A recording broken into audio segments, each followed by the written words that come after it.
You know, folks, a few years ago, I used to read Automobile Magazine all the time, and they had a part in there called Miscellaneous Ramblings. And that's kind of what I feel like I want to do today. There's a number of thoughts that I've had that I've wanted to share with you. I guess this is a perfect time. We've had an incredible winter storm that's hit this state.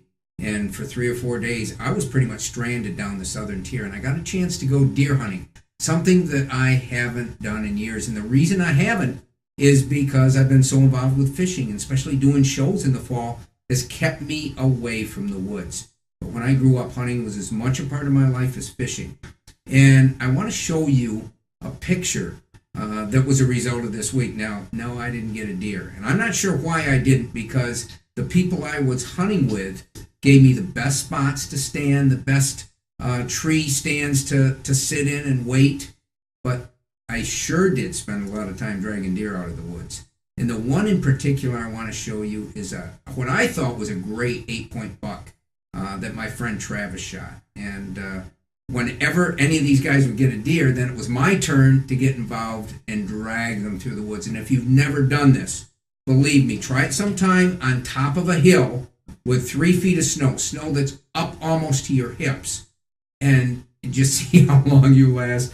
It was brutal, but it was fascinating and a fantastic time for me. And I want to show you those pictures of that hunting trip.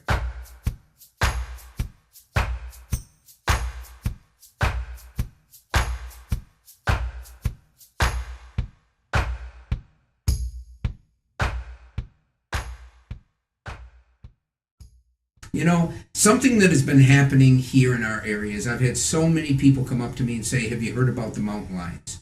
You know, and of course mountain lions aren't native to New York State.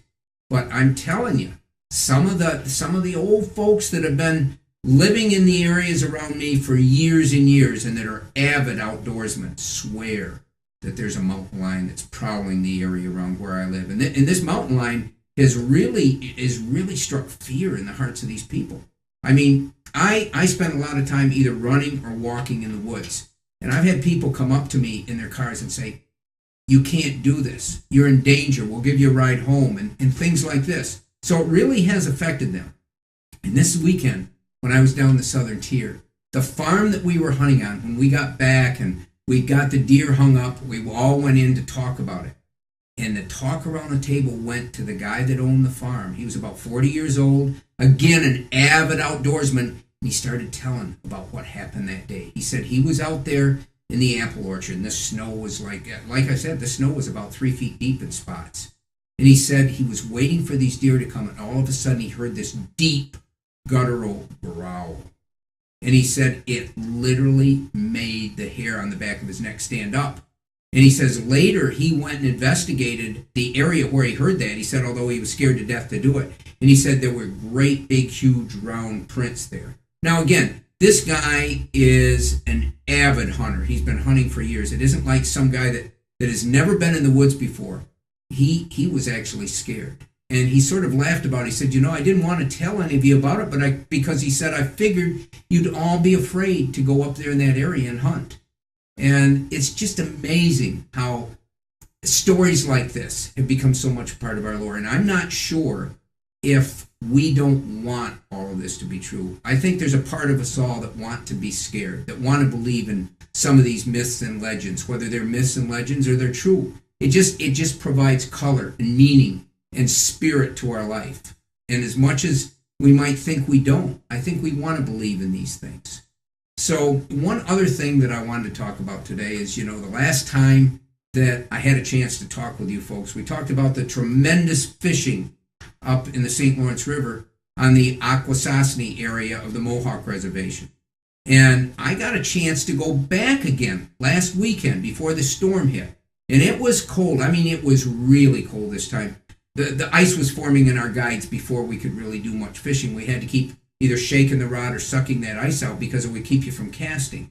But in spite of it, in spite of these incredibly harsh conditions that every avid bass fisherman would think there's no way you're going to catch many smallmouths in, we had another fantastic day. And we have some video coming to you about that to show you another day out there the fishing. So you can see that what I've been showing you is actually the norm and not the exception. It's just phenomenal. What really amazes me, though, is that these fish, even as it gets so frigid, these fish are still reacting.